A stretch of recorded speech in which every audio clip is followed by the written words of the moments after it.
All right, Shavuos, good morning. Good morning. Let us begin by thanking all of our sponsors for this morning's shir. To thank our annual Talmud Torah sponsor, Tilson Mishpacha of Eretz Yisrael, for dedicating all the shir and drashos this year as a zechus for Besaros Telos for all of Am Yisrael. Talmud Torah sponsors for the month of Iyar, Habadim Latova Shmuel Rabin Karabkin, commemoration of the yahrzeit of Shmuel's father, Lipa Ben Yecheskel HaKohen Zichron Lebrach. We hope that in the merit of our Talmud Torah, the Neshama Slav and Aliyah, the family Anachama, the Baruch Hu L'Mirtz Hashem, return all of our hostages b'shalom and b'karav, and our holy soldiers will be successful b'chol ma'asei yedehem. But with that, let us begin. We have a lot to do today. Baruch Hashem, an incredible daf ahead of us. Today's daf is Tesvav 15. We are picking up Amiras Hashem on Yudalit Amud base. It's okay, I changed it back.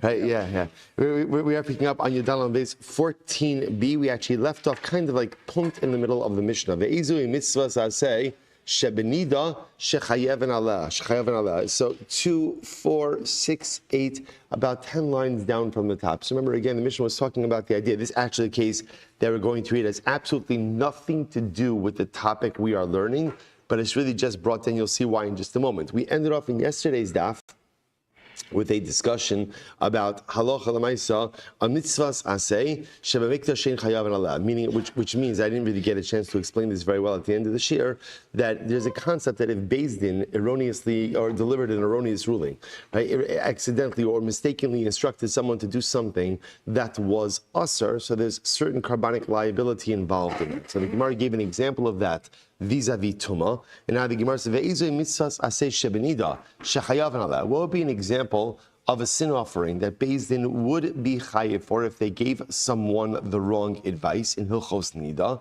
So the Gemara gives an interesting example over here. If a man was having relations with his wife, and in the middle of relations, she says to him, "I am a nida." So what's the halacha? Upiresh miyad, and he withdrew immediately. Chayiv. Ultimately, again, there's liability for relations with a nida. Why? Because ultimately, again, since he's still aroused, there's pleasure in the act of withdrawal in the same way that there is in the act of bia itself. And therefore, halacha l'maisa, again, there would be liability. So Rashi points out what has to happen in a situation like that is, if she becomes a nida in the midst of relations, he essentially has to remain still until he's no longer aroused, and at that point is able to withdraw. So if Beis Din made an erroneous ruling in this area, there would be carbonic liability. What does this have to do with our topic? Absolutely nothing. Absolutely nothing. It was just trying to bring a case. In the previous, again, the only commonality over here is they're both tumah. They're both tumah. So because we spoke about a case where a guy was becoming tameh in the Beis Hamikdash, and again, if he didn't get out immediately, there would be liability. So the Gemara brings up just a similar like case in Hilchos Nida. Okay, that's the end of that. The Gemara says as follows. Rabbi Eliezer says, Shasheretz v'ne'elam mimenu al ha'elam sheretz chayiv ve'enu chayiv ha'elam mikdash. So Moshe says now we're actually going back to machlokes that we referenced also in the beginning of the Masechta, which is what type of lapses of awareness creates carbonic liability. So Rabbi Eliezer says that halacha l'maisa, one is only chayiv if there's a lapse of awareness about the tumah. But if halacha l'maisa, there's a lapse of awareness, let's say that you're in the Beis Hamikdash, or that you're consuming something kodesh, that does not generate carbonic liability. Rabbi Akiva says, I'll say, by the way, what is supposed to have Rabbi Akiva on Lag BaOmer? Absolutely incredible. Rabbi Akiva Omer.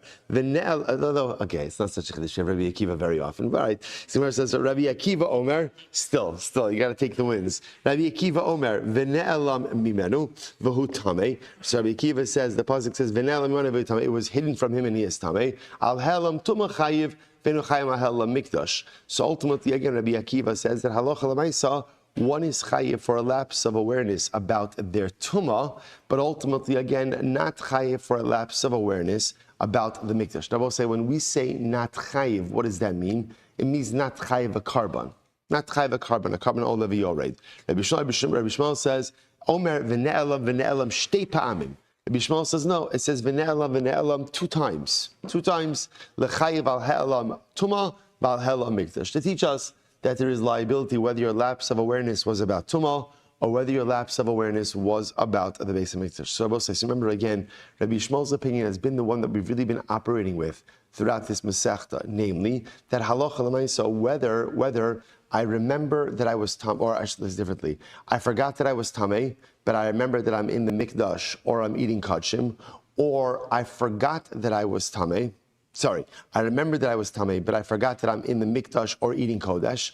All of those cases ultimately will generate carbonic liability. That's Rabbi Shmuel. Okay, Amar Papa Abaye. Rabbi says that Abaye Shtayim Shein Arba. Now 1 second. So the way the Gemara introduced the cases of Tumah is that Shtayim Shein Arba. There are two cases that are 4. So the Gemara says no. Shtayim Shein Sheish Havyon. There's really 6 cases in total. Where do you get that from? So Yedios HaTumah Tchila V'Sof. So remember again, there's two cases of ultimately, again, where there's Tumah awareness in the beginning and the end, and a lapse in the middle. Yedios HaKodesh Tchila V'Sof.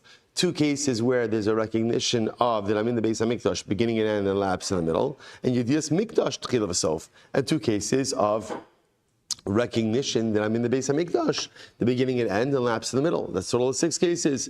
1 second, using that logic, Timni Havyon. Really, there's 8 cases. How are there 8 cases? The ha'ika tuma de kodesh, v'tuma de mikdash, tchila v'sof. Ultimately, again, because there's the case of tumas kodesh and tumas mikdash, tchila v'sof. So we're halakashya, shem tuma achasi. That's not a question because that's just considered to be one general case of tuma. Mikom makom shis havyon. But still, there are 6 cases, not 4, like we said before. Rabbi Papa, the olam tamni havyon. Rabbi Papa said the truth is, in reality, when you extrapolate all the cases, Rabbi said there are really 8 cases, really 8 different cases. But here's the difference. Arboi kamaisa delo maisi leili de carbon lo kachoshiv.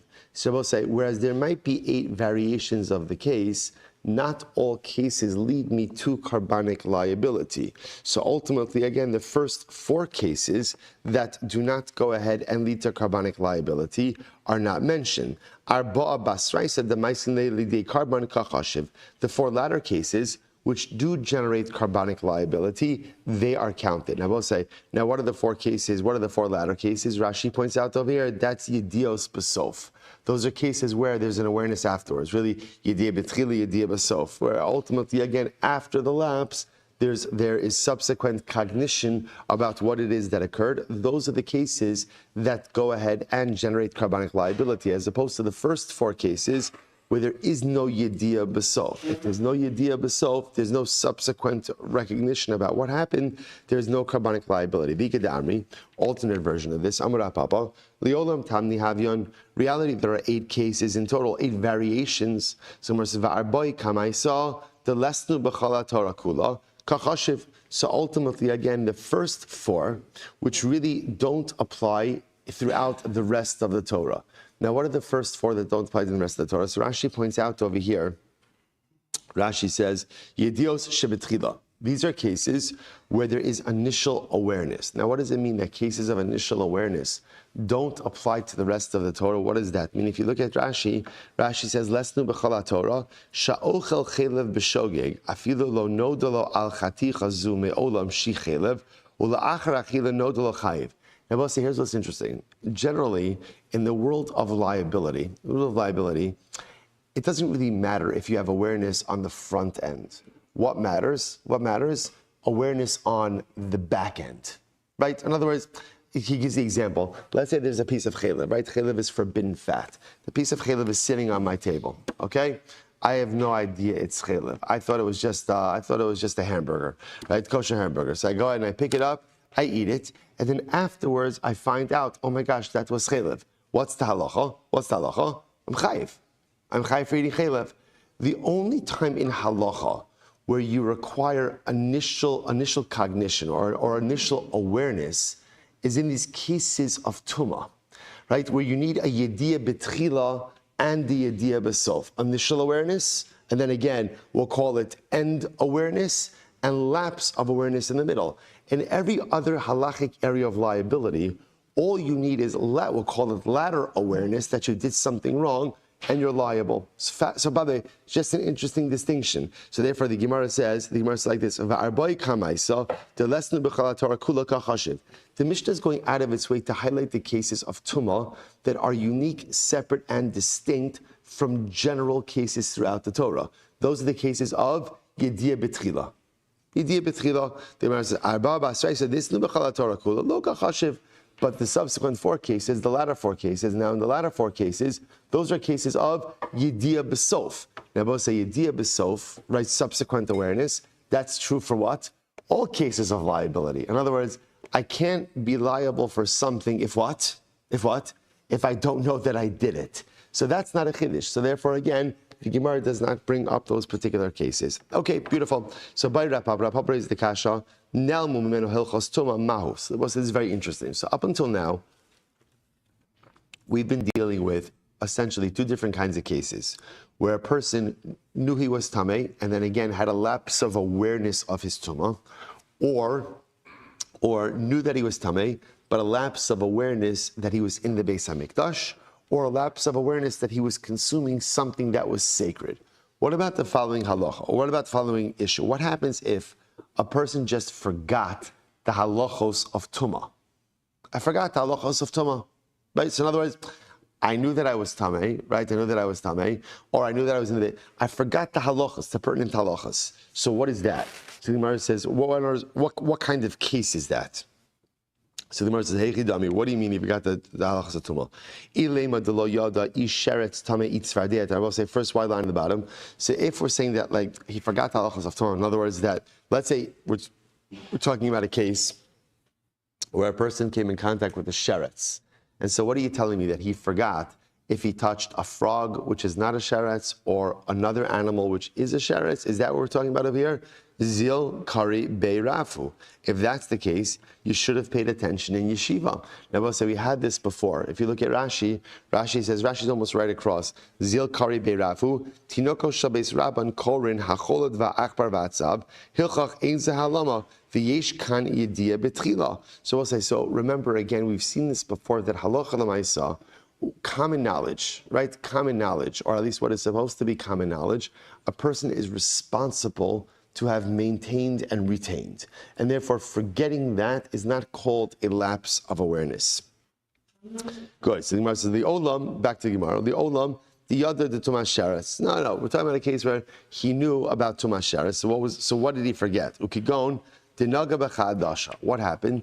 He touched a lentil's worth of sheretz. What doesn't he know? V'lo yada ika'adasha imetame ilo metame. And what doesn't he know? He doesn't know what happens if halacha l'maisa you touch a lentil's worth of sheretz. Does that make you tamei or not? That's the shayla. So in other words, we'll say here what his suffix is. He wasn't sure. It's not. His suffix really isn't in tumah. His suffix is in the shear of tumah. So the Gemara says, "My." So what do we do with a case like this? Kevan the other the metame who sheretz be olam yediyahi. So do we say ultimately again that since he knows that a sheretz is metame, this is not considered to be a lapse of awareness? Or do we say no? Since although he knows that a sheretz is metame, but what? He doesn't know if this amount of sheretz is metame, then ultimately, again, that is considered to be a lapse of awareness, to which the Gemara says, Teku, we're not sure. We kind of have to leave it. We have to leave it undecided. Okay, so by Rabbi Yomi, Rabbi Yomi raised the kasha. Both said this is an incredible case. Ben Bavel sha'al li Eretz Yisrael. So listen to this. A Ben Bavel who went to Eretz Yisrael. Halabai sha'al bizochem Eretz Hashem. V'ne'elam mimenu makom mikdash. Wow. So Ben Bavel goes to Eretz Yisrael, and he knows that there's a Beis HaMikdash, but he does not know where the Beis HaMikdash is. Well, so you hear this case? Ben Bavel, a Jew of Chutz La'aretz, finally makes his way to Eretz Yisrael, and he knows that there's a Beis HaMikdash, but he's not sure where the Beis HaMikdash is. So Mahu. So we'll say, so now obviously what ends up happening in this case? He wanders into the Beis HaMikdash in a state of Tumah. But he's not, in other words, so in this case, I know I'm Tamei, I know there's a Beis HaMikdash. I just not sure if this structure is the Beis HaMikdash or not.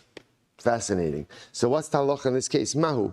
Aliba deman. So in accordance with whose opinion? Aliba Rabbi Akiva. If we're asking in accordance to Rabbi Akiva, that ultimately, again, because Rabbi Akiva says that you require yediyah betchila, you require initial awareness. Remember, Rabbi Akiva holds that halacha l'maisa, you're not chayiv for a lapse of awareness about the Beis Hamikdash. Okay, so therefore this case according to Rabbi Akiva wouldn't even come up. Rabbi Shmuel, if it's Rabbi Shmuel, the mechayiv al hela mikdash, and if it's Rabbi Shmuel who holds that you are chayiv on hela mikdash, ha lo ba yediyah betchila. According to Rabbi Shmuel, you don't need initial awareness. So the Gemara says, lo tzricha liba de Rabbi. It's according to the Kash is according to Rabbi, de ba yediyah betchila. So this is all in accordance with Rabbi, right? Because Rabbi holds you require initial awareness, and Rabbi holds that you are chayiv ultimately again for hela mikdash. So what's the shayla? V'amar yediyas beis rabo shma yediyah mai kevan diyada diika beis. So here's the shayla. The shayla is this guy knows that there is a Beis Hamikdash. He knows it. Where does he know it from? He paid attention in yeshiva. He's been listening in shir. He knows that there's a Beis Hamikdash. He just doesn't know if this structure is the Beis Hamikdash or not. So kevan diyada. So the Gemara says, "My what's halacha? Kevan diyada diika mikdash biolam yediyahi." So on one hand, we could say, look, since he knows that there is a Beis Hamikdash in the world, this is called awareness.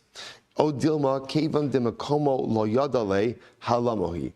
Or maybe since he doesn't know the exact location of it, this is considered to be that he does not have complete awareness. So what's talacha bosai? Teku. A really profound case. Incredible. So you see what the Gemara is struggling over here is that what constitutes a lack of awareness, right? So interestingly enough, in case number one, perhaps does a lapse of awareness or a lack of understanding about the shear of Tumah, does that create a lapse of awareness or not? Teku. I know there's a Beis Hamikdash, but I don't know exactly where it is. Does that create a lapse of awareness? Teku. Okay, Shabbos says, so now we come to this is a really beautiful sugya ahead of us right now. So remember, the topic that we're going to be dealing with is the following. So the Mishnah taught us the idea that if you enter and all of this is about Tumah, and one of the cases of Tumah is Tumas Mikdash, which means I know that I'm Tameh, but or it could be actually true. It could be one of two cases, right? I know that I'm Tameh, but I forgot that I'm entering into the Beis Hamikdash. Well, let's go with a more classic case.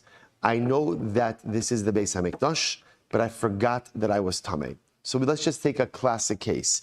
I knew that I was Tameh. I forgot that I was Tameh. During that lapse of awareness, I enter into the Beis Hamikdash. I subsequently come out of the Beis Hamikdash, and I remember that I was Tameh.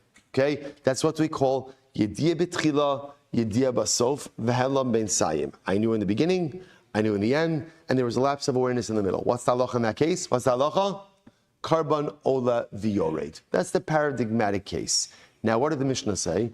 The Mishnah said there's only liability in that case if I entered into an actual part of the Beis Hamikdash. Now, there are two ways to become part of the Beis Hamikdash, which is either you're part of the initially built structure and area, or you could add on.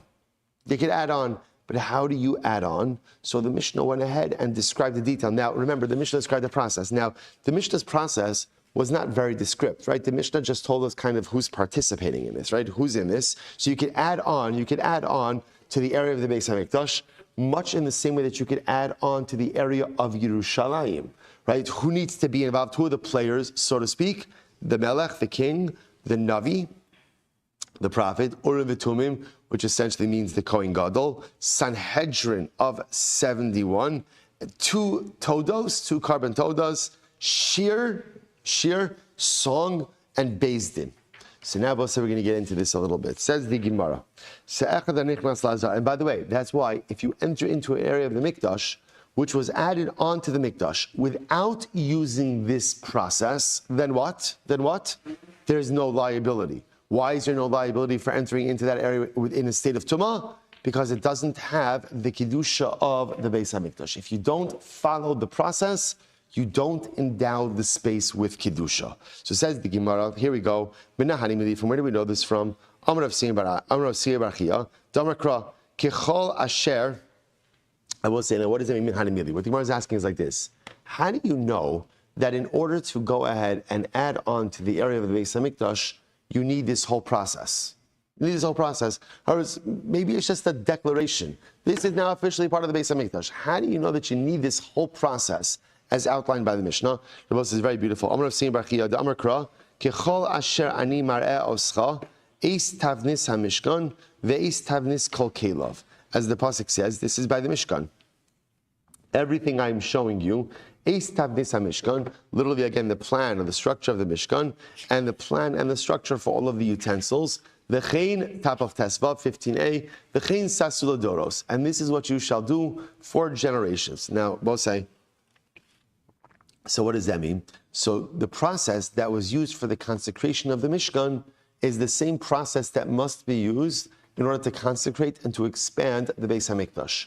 Who was involved in the consecration of the Mishkan? Take a look at the top Rashi on Tesvav and Medal 15a. V'chein sasu, kra yisir l'medrash l'doros, u'mei Moshe, tehu melech v'navi. Remember, who was involved in the consecration of the Mishkan? He had Moshe Rabbeinu. What was Moshe? Moshe was both the king and the Navi.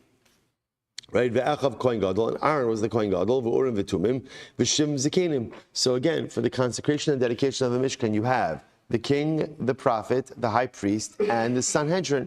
So, and the pasuk says, "V'chein sasula doros." This is what you shall do for generations. The same way all of these individuals were necessary for the consecration of the Mishkan, they become necessary for the consecration and expansion of the Beis HaMikdash as well. Incredible. So massive. Rav raised the kasha. Post a beautiful Gemara. Kol hakelim shasan Moshe mishichasan mikhadshasan.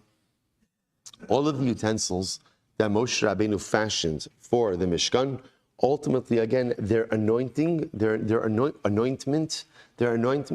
went ahead and sanctified them. I remember when they made the kelim for the Beis HaMikdash, something had to consecrate these utensils for Mishkan service. So Rava says like this, what did it? When Moshe Rabbeinu anointed everything with oil, Shemana Mishcha, that ultimately went ahead and designated them for service. Mikan ve'elech, but that was only by the Mishkan. In the Beis HaMikdash, later on, avodasan mechanchasan. It wasn't anointing that went ahead and that designated them for service. Rather, what was it? It was service. It was the actual use of it, which went ahead and consecrated it and designated it for a holy purpose. Shabbos, which is really, really quite fascinating if you think about this. Fascinating distinction. In the Mishkan, when Moshe Rabbeinu wanted to designate the utensils for sacred Mishkan service, anointment worked, right? Anointing worked. In the future, anointing didn't work. What worked? Usage, vamai, but why is that? The name of v'chein sasu l'doros. Why don't we make the same drasha? Right? The pasuk says, why don't you say v'chein sasu l'doros? That whatever was done in the Mishkan is the process which will be utilized ultimately again for future generations. That's what we just said, right? The same way that the consecration of the Beis HaMikdash or expansion of the Beis HaMikdash is learned from the consecration of the Mishkan. Say whatever was done in the Mishkan, follow the same process in the future. And therefore, the same way that the utensils of the Mishkan were designated or were consecrated through anointing, so too the utensils of the Beis HaMikdash should also be consecrated through anointing. Shani Hasan Damakra, Vayim Shechein, Vayikadesh Osam. It's different because by the Mishkan it says that they anointed them and they sanctified them. Osam b'Mashiach, v'lo l'doros b'Mashiach. It was only those utensils, ultimately again, that were consecrated through anointing, but for future generations, it was not done that way. I ema osam b'Mashiach, l'doros, o b'Mashiach, o ba'avod. I just want to say the following. For the Mishkan, those utensils ultimately were put into service through anointing, but for future generations, it's either through anointing or through service. Amar Papa Amar Kra Asher Sharsu Bam Bakodesh. Because the pasuk says for the future, Asher Sharsu Bam, that you will use them, which means that for the future, Ayin Beis HaMikdash, utensils are consecrated through service and not through Mashiach. Hashtad the Kasav Rahman Asher Sharsu. Osam lamali. If that's the case, if the pasuk is already saying that they need to be used in order to be consecrated, why do you need the word osam, them? I'll tell you why. Ilo kasav rachmana osam. Had the pasuk not said osam, hava amina hani hu b'mashicha. I would have thought like this. It was in the Mishkan where the way you put the utensils into service is through anointing. The doros, for future generations, the meshicha uba'avoda. Perhaps you need both, anointing and usage. The hakasav v'chein sasu, because the pasuk does say this is what you shall do. Therefore, miet rachmana osam. Therefore, the Torah uses an exclusionary phrase as osam. Osama Mashicha, v'lo doros b'Mashicha. It's only the utensils of the Mishkan, which are commissioned for use through anointing, but for future generations, it's not anointing. Rather, what is it?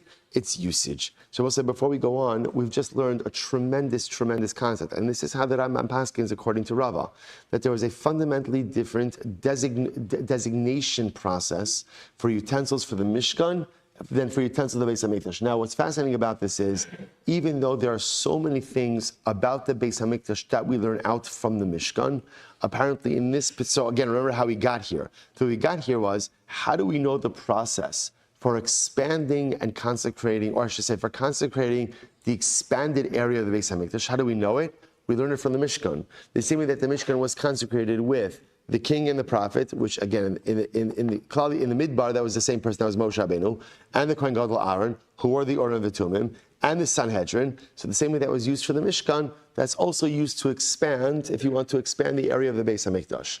But in this particular area of the utensils, there was a fundamental difference. In the Mishkan, utensils were put into service through anointing. In the Beis HaMikdash, they were put into service through usage, through service. I will say, just if you think about it, by the way, there's something really beautiful in this. Why the distinction? Why the distinction? Shabbos said the distinction really comes in one simple fashion, which is the role of the tzaddik, the power that a tzaddik has on those around him. And this is a profound yisod also to learn, unlike Ba'omer, where again, the whole day is focused really on the power of tzaddikim, of Rashbi, right? Rabbi Shimon Bar Yochai says, Yachol ani liftaras kala olam kulo. I could exempt the entire world from liability, right? Rabbi Akiva, what does it mean? In the Midbar, where there was Moshe Rabbeinu, when you have a tzaddik in your midst, and you have a sheikhus, and you have a relationship with a tzaddik, that relationship endows the recipient of the relationship, so to speak, with incredible kedusha. Just being connected to holy people, by definition, elevates you. So if you're with Moshe Rabbeinu, all the utensils need is what? A little bit of Mashiach, and they're good to go. They just need a little bit of anointment. I don't know if anointment is a word, but okay, anointment, right? All they need is a little bit of anointment, and they're ready to go, because that's the power of the tzaddik. When you have a sheikh, you have a connection with the tzaddik, his kedusha ultimately spreads to you. In the Beis HaMikdash, as great as it was, there was no Moshe. There was no Moshe. So what do you do when there is no Moshe? What do you need in order to create Kedusha? What do you need? Dynamic activity. Dynamic activity. With the tzaddik, sometimes just chibur, just sometimes connection to that. That's why in Chassidus, there's such an emphasis. Rabbi Nachman speaks about this all the time, about being together with the tzaddik. Just attaching yourself to someone who is great, even if I'm not doing anything, but being in proximity to that person, his kedusha rubs off on me. So where there's a Moshe Rabbeinu, there's an entire atmosphere of kedusha, and all that's needed is a little bit of anointing oil, and those utensils are ready to go. In the Beis HaMikdash, as holy as the Mikdash is, I don't have a Moshe. If I don't have a Moshe, I can still create the kedusha, but it requires a lot more effort. Suddenly, again, it's avodasan mishachasan. You need dynamic activity in order to create the kedusha. What's the good news? What's the good news? The good news is, as Jews, no matter what we need to do, we can always create the kedusha. That's the takeaway. No matter what. Like, right, Rabbi Akiva says, Ashreichem Yisrael. Rabbi Akiva, Lifnei miatem mitar mitar eschem. Rabbi Akiva says, Klal Yisrael. Never worry. Why should Klal Yisrael never worry? Because we can always find Kedusha. Because we can always find Tara. Klal Yisrael never despair. Everything is going to be good. How you get that Kedusha depends on where you are. If you're with Moshe, then ashreichem, because sometimes all you need to do is just attach yourself to a Moshe Rabbeinu and you are good to go. Just a little bit of extra effort will then bring about that Kedusha. If there's no Moshe, okay, don't worry, you're still good. But just know, it's going to take a little bit more dynamic activity to create that Kedusha. Incredible, incredible. All right, let's go back there. So Gemara says, Ubishtei todos. So now we're going through this process, right, of going ahead and expanding the precincts of the Beis Hamikdash. So now we bring 2 carbon todas. So Gemara says, Tana. Now, remember again, a carbon toda is a Thanksgiving offering. One of the most unique carbonos. I don't know if one of them. It's a very unique carbon. Number one, because it's very big.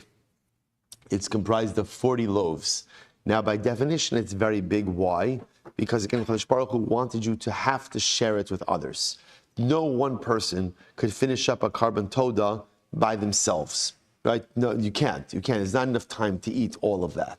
So, what do you have to do by definition? If you're bringing a carbon toda, you got to make a sudas hoda.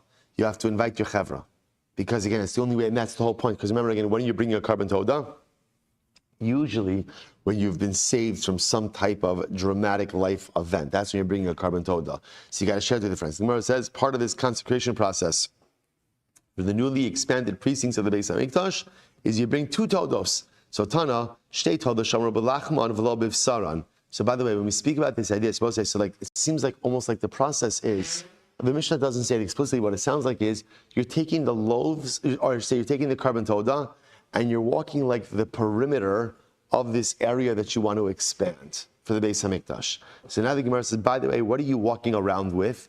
You're walking around with the loaves, but not the meat. Right? You're not taking the meat of the carbon toda, you're taking the loaves of the carbon toda. So we don't know this. From Amr Chizad Amr, the pasuk says, Va'amida shtei todos kidolos, v'taluchos liyama me'al lechoma. Because the pasuk says over here, quoting from Nehemiah, so amazingly enough, this is actually taken out of how they reconsecrated the area for the second Beis Hamikdash. Right? They wanted to reconsecrate and expand. So the pasuk in Nehemiah explicitly says what they did. Va'amida shtei todos kidolos. I took the 2 large todos. Me'al lechoma. So my gidolos, what does it mean, the 2 large todos? What does that mean? Ilema mimin gadol. If you want to say that they brought the toda from a large type of animal, so the Gemara says, Neima parim, then just say parim, right? Then just say we brought cows. Ela gidolos b'minyan. But rather, again, it must mean that we took a large number. Gidolos b'minyan. So the Gemara says, but what does that matter? Mika chashivuse kamishmaya. So it says, I don't understand. Do you think number is important to HaKadosh Baruch Hu? Was such a beautiful Gemara. Vatanya. Ne'emar ba'olas behema isha reach nichoach. Right, by olas behema, right? If you bring an animal offering, it says a pleasing aroma. Ba'olas ha'of isha reach nichoach. It says a pleasing aroma by an olas ha'of, bird offering, which is much smaller, and even by a mincha, which is not even meat, right? It's just flour, meal offering. Isha reach nichoach. So I'll say, if you notice, by the way, it uses the same lashon of reach nichoach by all types of commands. What does this teach us? One of the most beautiful lessons in Yiddishkeit. Malamed. Here it is. Shechat hamar ve'echad hamamit. Whether you do a lot or you do a little. Ubilvad sheyechavin libo la'aviv shabashamayim. We'll say, at the end of the day, HaKadosh Baruch Hu is not looking at the size of the volume of your carbon. What is he looking at? He's looking at your heart. He's looking at, now both say, now just understand. Don't, right? What this doesn't mean is, you know what? HaKadosh Baruch Hu is not really worried if I'm really showing up for Shachris, Mincha, and Ma'ariv, right? All that matters is I was a really good Shachris. No, that's not what it means, right? Obviously, I have 613 mitzvahs, right? And I'm obligated to go ahead and do all of them to the best of my ability. But what it doesn't mean is that in life, sometimes we are precluded because of our circumstances from doing certain things. Here specifically in the realm of karbanos, if I don't have money, I am precluded from bringing certain types of karbanos. You might have thought that because you have less means, material means at your disposal, that you are less than in the eyes of HaKadosh Baruch Hu. It's not the way it works. The Ribono Shel Olam does not look at the size of the carbon, but rather he looks at the expansiveness of the heart of the Jew. It's Chazal also phrase this in a different way. They say, Rachmana liba boy. The Ribono Shel Olam wants my heart. More than anything, more than he wants a big carbon, he wants a big heart.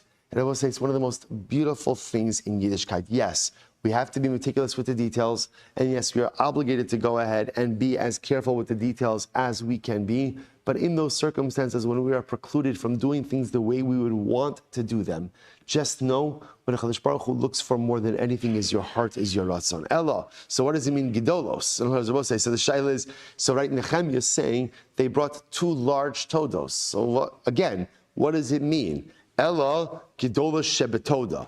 Rather, what it means is they brought the larger part of the carbon toda. Now, what is that referring to? Ma'inihu chametz. Now, I will say, carbon toda has a very interesting feature to it. It's 40 loaves. 40 loaves, as we're going to see in just a little bit, it is the only carbon that has loaves that are chametz. Generally, there's no chametz in karbanos.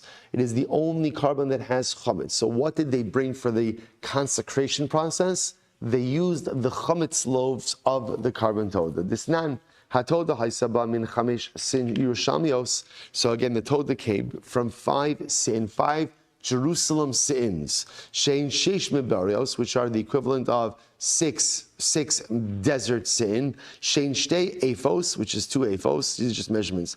Va'ifa shlalosh sin, and the ephah is 3 sin. Is esrim isaron. So the Gemara says asara. L'chametz. So listen to this. There were 10 isronos that were used for chametz loaves. Vasara b'matzah.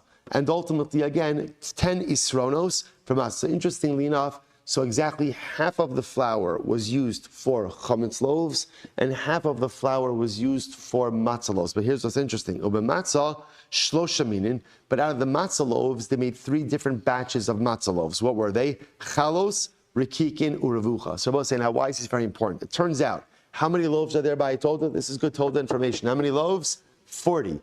Interestingly enough, 30 of them were matzah, 10 of them were chametz.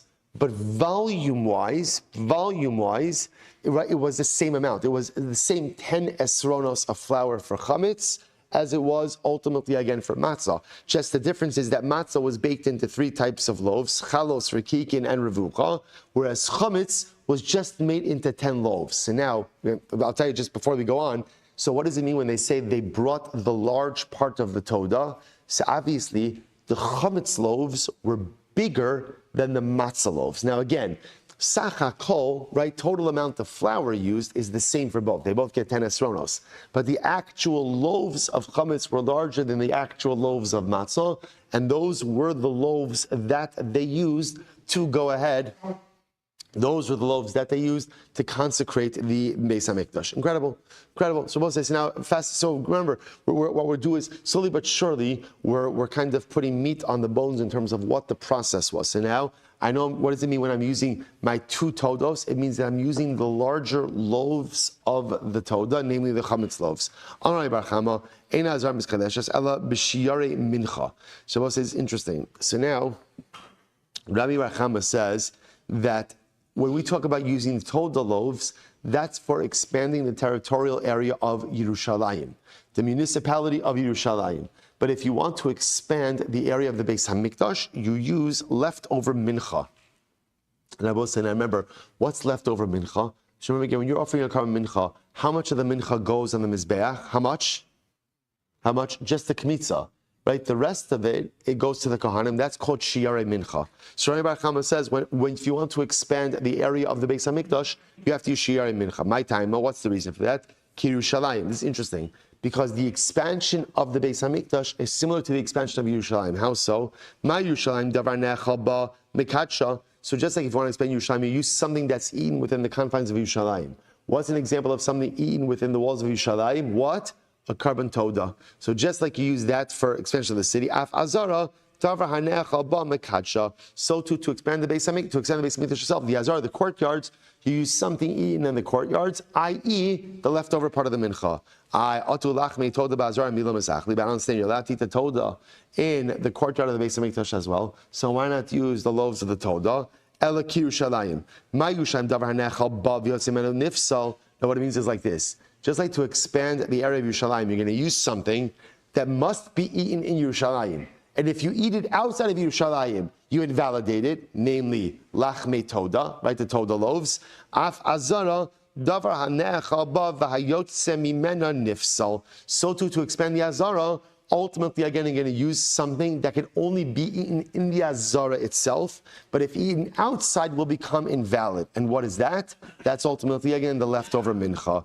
Ima lahalan chametz, afkan chametz. Oh, okay. Okay, so now this, by the way, is fascinating, right? This is really fascinating because now, essentially, I know it's like this. I'm going to use a carbon toda, ultimately, again, or I should say, the loaves of toda, as part of the process to expand the municipality of Yerushalayim. Why Toda? Because I have to use something that can only be eaten in Yerushalayim, can't be eaten outside of Yerushalayim. So too, to expand the Beis HaMikdash, I'm going to use something that can only be eaten in the Mikdash itself, but not outside. What are we going to use? Shiyari Mincha, the leftover Mincha. Before we go on, I just want to point out, we've done a blot of Gemara today. I just want to tell you, shkayach everyone, right? I just want to point out, wrong blot, but again, but a blot. Good, small wins. So Gemara says, if that's the case, ima lahalan chametz, afkan chametz. So we'll say, if that's the case, okay, if you're going to compare then the process for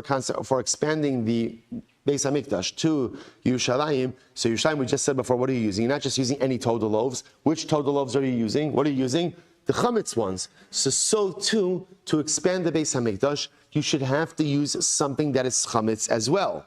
Somewhere says, okay, v'tizbara, minchas chametz mi'ika, there is no mincha that is chametz. As we said before, karbanos are not chametz. The only exception to the chametz rule is a carbon toda. So where are you ever going to find a mincha that's chametz? Amud beis, v'chi tema, the machmetz lo l'shirayim mekadish pu, or maybe you should say this, maybe take the leftover mincha, allow it to become chametz, and then use that to go ahead and consecrate or expand the area of the Beis HaMikdash.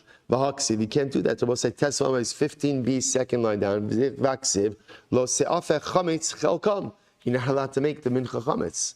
So that's not going to work. V'amrei shlakish, afilu chelkam, lo se'afeh chametz. So Shlakish says, well, remember again, you might have thought that after the kamitza is offered up, and the Kohen gets the leftovers of the mincha, maybe the Kohen should be allowed to do with the mincha whatever he wants. Kamash Malon, no, you can't. Halacha l'maisa, you could only go ahead and eat the shiar mincha, but he can't allow it to become chametz. So the Gemara says, Alama lo, why not? Efshar. So I'll say, so just understand what we're trying to do over here. We're trying to figure out, is there some way to utilize chametz to expand the area of the Beis HaMikdash, to use it as the consecration process for Beis HaMikdash expansion. So we'll say, Alama lo, listen to this. Efshar, the mekadish b'shtei alechem b'atzeres. So we'll say, listen to this. There is another carbon that is chametz, which is what? The shtei alechem on Shevuos. We'll say, just you should know also, and the Svarim bring down that the avoda ultimately, again, for true preparation for the Yom Tov Shavuos, as much as all of Sfira is a preparation for Shavuos, but the preparation in earnest begins on Lag Bomer.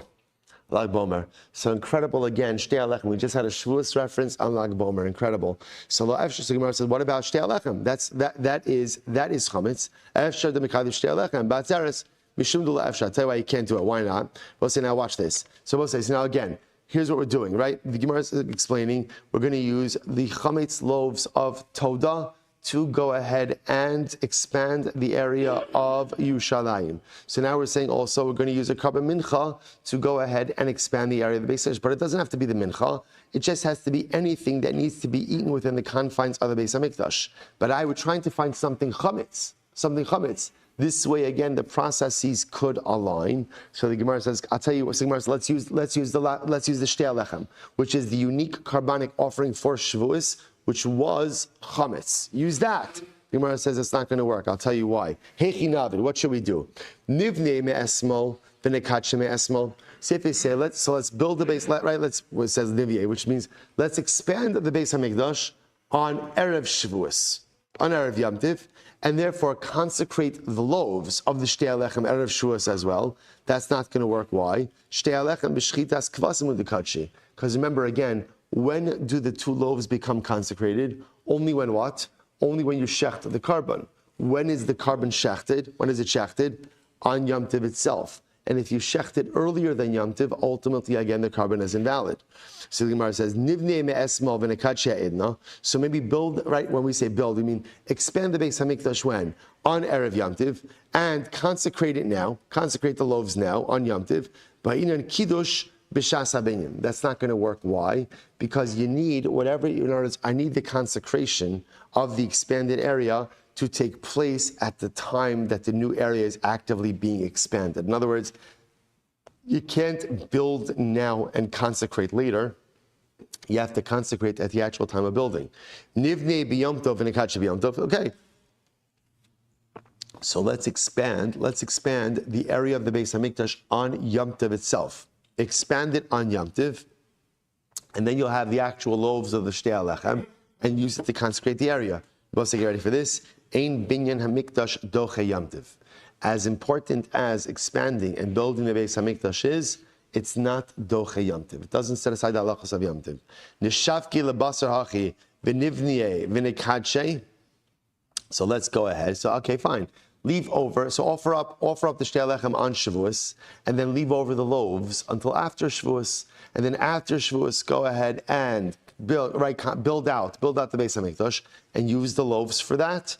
To which the Gemara says, if selele belina, it's not going to work. Why? Because also remember again, then the loaves themselves will become disqualified through being left over.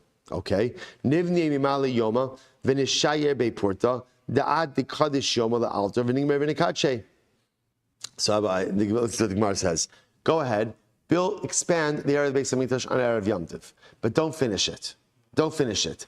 Leave over a little bit, ultimately again, until Matzah Yom Tov, right? And then on Matzah Yom Tov, before the loaves become puzzle through Lina, go ahead and use the loaves to consecrate the newly expanded area. To which the Gemara says, doesn't work. Ein binyan Beis HaMikdash balayla. You can't build the Beis HaMikdash at night. That's fascinating. The Gemara says, from where do we know that we don't build the Beis HaMikdash at night? Shneimar ubiyom hakimes hamishkan. Pasuk says, on the day that they erected the Mishkan, biyom makimo balayla ein makimo. By day, you could put up the Mishkan. At night, you cannot put up the Mishkan. Hilchach lo efshar. Therefore, there is no way, ultimately, again, to use anything chametz, ultimately for the dedication of, or for the dedication of the expansion of the Beis HaMikdash. Therefore, Rabbi say, what are we left with over here? So remember again, we now understand that there's two distinct processes. One for going ahead and expanding the area of Yerushalayim Ir HaKodesh, and one for expanding the area of the Beis HaMikdash. What do you use for the expansion? So there's many pieces, but both of them require the use of karbanos, right? Sacrificial items. What type of sacrificial items? Type of sacrificial item that can only be eaten in that particular area, not outside. So in Yerushalayim, you'll use toda loaves. Toda loaves, why? Because toda loaves can only be eaten in Yerushalayim itself, not outside the walls. And if you move it outside the walls, it's puzzle. Which toda loaves do you use for the consecrated expansion of the city? Chametz. How many chametz loaves out of the 40? 10. What are they referred to as the large loaves? Even though it's the same value of flour for the chametz and the non-chametz, ultimately, again, the non-chametz, the matzah ones are made into 30 loaves, 10 of 3 types. Chametz is only one type of 10 loaves. What are you going to use for the expansion of the Beis HaMikdash itself? So we're going to use shiarei mincha. Shiarei mincha, leftover mincha of the Kohanim, is the carbonic item that is used for the ritualistic expansion of the Beis HaMikdash. Why not use chametz as well? Simple answer is, you can't find something that is chametz to be used in the Beis HaMikdash. Rabbi say, shkoyach, tremendous, right? We'll stop over here. I just want to tell you coming attractions. Tomorrow's daf, ridiculous. Ridiculous. Absolutely ridiculous. Some agarata, some beautiful ashkafa, everything in there. I will say, tremendous week. Schuston with all of you. A good Erev Shabbos. All right, Chevron on Zoom. A good Erev Shabbos, everyone. Mamish, I think it's just, all right. At Eretz Yisrael, Chevron, a good Erev Shabbos. To the Chutz La'aretz, Chevron, a good Erev Shabbos as well. See everyone next week.